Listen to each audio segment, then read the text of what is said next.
Karon mga idol, ako ipakita sa inyo akong setup. Magbalhin na ta og kuan OLT. Gikan sa Midjakon, mag-upgrade na ta og OLT. Mo ni akong setup mga idol, Microtech. Gamit ag Microtech. Akong setup ani, akong source sa internet ani Starlink. Gamitan na to og filter. Kaning Microtech mo ni ang filter. Shout out kay Villa Gracia. Dito na ko ni napalit ang Microtech na ay filter na iSpeedTech, anti-iSpeedTech, anti-torrent ug napod siya ay PPPoE config. Ang kaniya tong Microtech diri sa port 5 naka PPPoE ni kani diri sa port 5, tapos diri day nato kuan sa atong OLT. Ang kanimdot ani mga idol kay di na ta mo gamit og kuryente, kay dili na ni hassle sa atong mga client nga pangtauran. Kay naka OLT naman ta, magamit na ta og kuan napbox. Ang gigamit nako idol, akong setup ani naka PLC ra ko, LCP. Wala na ko nag FBT.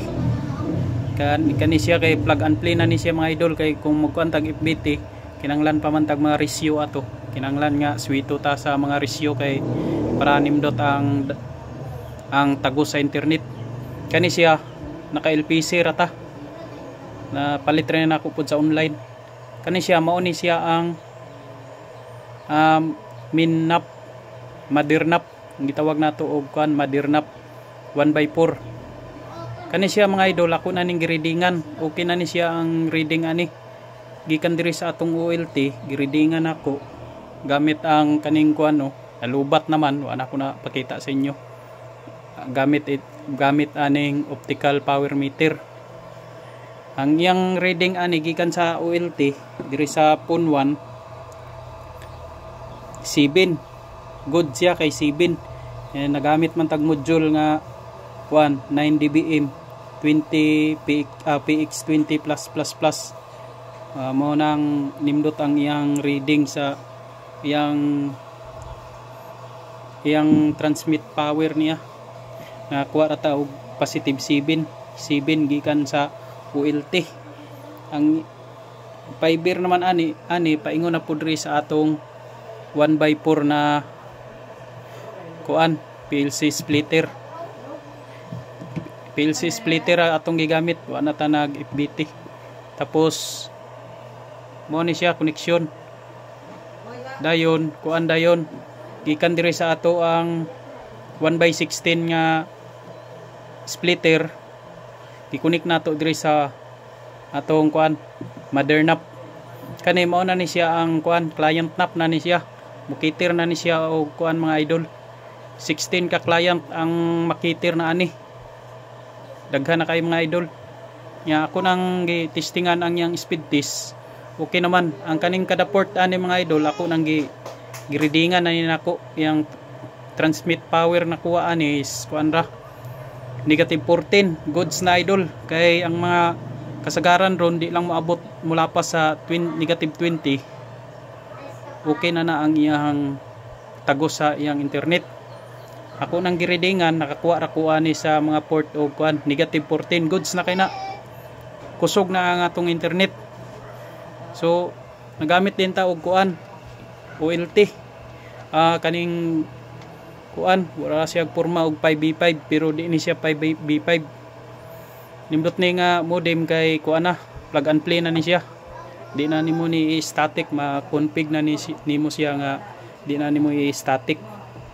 Pwede ra cellphone nimo i-config ani. So karon mga idol, para makatuo mo, gikan aning kuan client ibutang nato kani siya client 1 na ni siya. Mo na ni siya. Daghan pa siya masaksakan sa fiber. Mudagan siya og 16 kay 1/16 man siya. Kung nimdot yang reading ani kinara sa negative 14. So pag i-speed test nato karon mo connect ani nga modem. Kay nabutangan naman nato siya og fiber.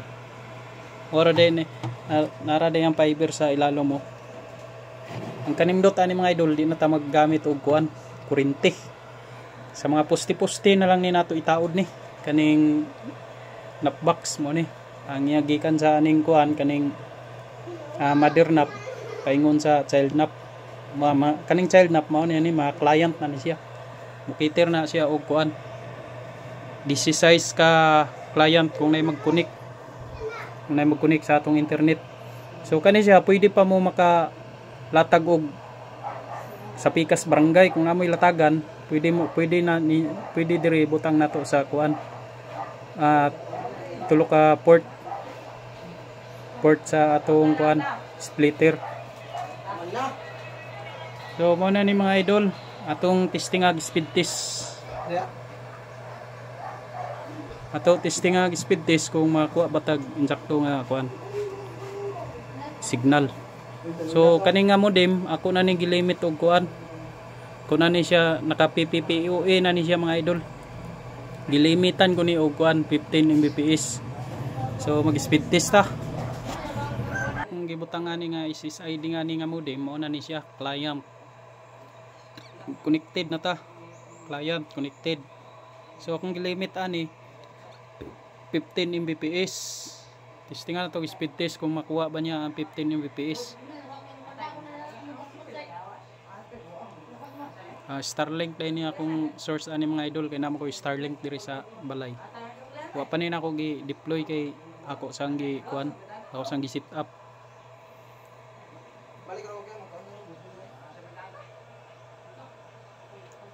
So goods kayo.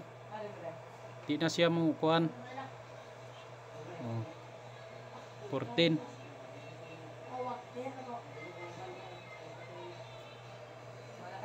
Okay ra ni mga idol kay di man gyud siya kuan. Di man gyud niya makuha ang insakto nga speed test basta 15 Mbps imong gikuha na ra gina sa mga 14 ang iya mahatag pero okay na ni siya sa internet. Testingan na tong internet. YouTube.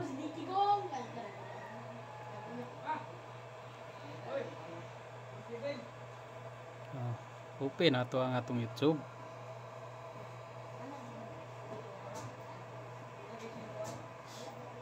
Okay, play na to. Okay. Success ang atong gihimo nga kuan.